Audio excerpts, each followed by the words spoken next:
Amerika Birleşik Devletleri Başkanı Trump bir 100 yılın anlaşması olarak nitelendirdiği bir plan açıkladı. Bu plana göre Filistin ayrı bir devlet olacak ama bu hile çok tamamen üstü örtülü bir plan, bir anlaşma. Kesinlikle ne Filistinlilerin ne Müslümanların işine gelmeyecek bizi tatmin etmeyecek bir anlaşma. Çünkü Filistin bir devlet olmayacak, kendi ordusu olmayacak, kendisini müdafaa edemeyecek.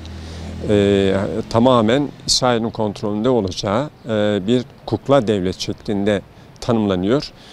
Dolayısıyla bunu Müslümanların, Filistinlilerin kabul etmesi asla mümkün değildir. Ama bir acı gerçek var bu işin içerisinde.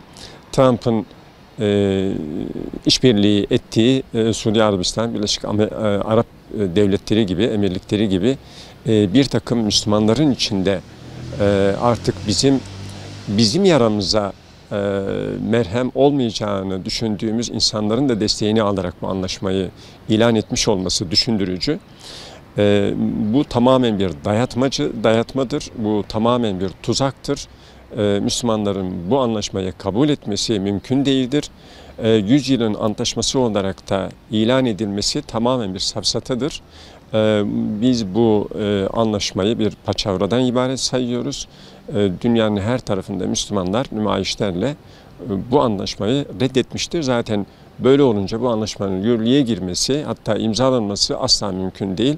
Nitekim Filistin'de hem Hamas hem El Fethi hem de Devlet Başkanı Mahmut Abbas bu anlaşmayı tanımadıklarını ifade etmiştir. Bu anlaşma dolayısıyla ölü doğmuş bir anlaşmadır.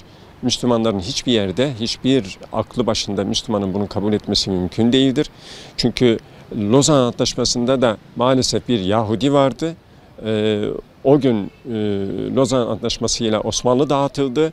Şimdi de tekrar İslam coğrafyasının bağrına bir hançer saplanmak istenmektedir.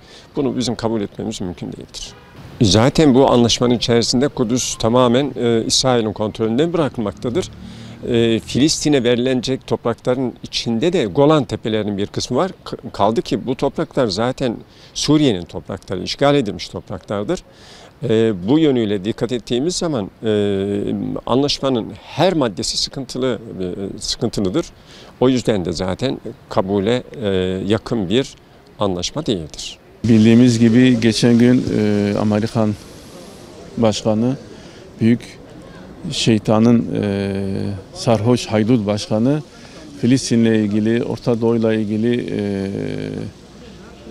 barış adı altında bir plan açıkladı.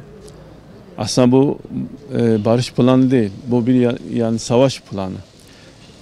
Filistin'i, Kudüs'ü, Mescid-i Aksa'yı yani imha planıdır.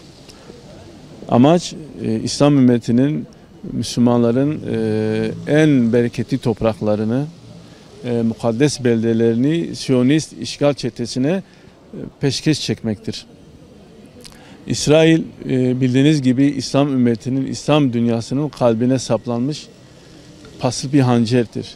Bir fitne yuvasıdır.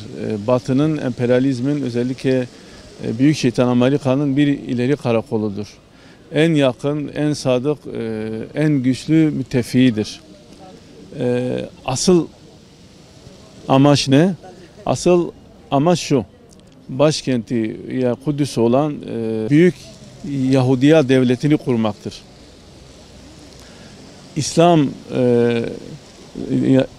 İslam aleminin tam ortasında İslam ümmetinin kalbine saplanmış bu zehirli hançere karşı, bu Batı'nın ileri karakoluna karşı Müslüman halklar, İslam ümmeti, İslami hareketler birleşmeli, tek vücut olmalı. Bu imha planına, bu yani ihanet planına en güçlü bir şekilde tepki vermeli, birleşmeli ve 100 yılın anlaşması adı altındaki bu imha girişini Allah'ın izniyle 100 yılın Batı için, emperyalizm için, İsrail için Amerika için 100 yılın hezimetine dönüştürmelidirler diye düşünüyorum.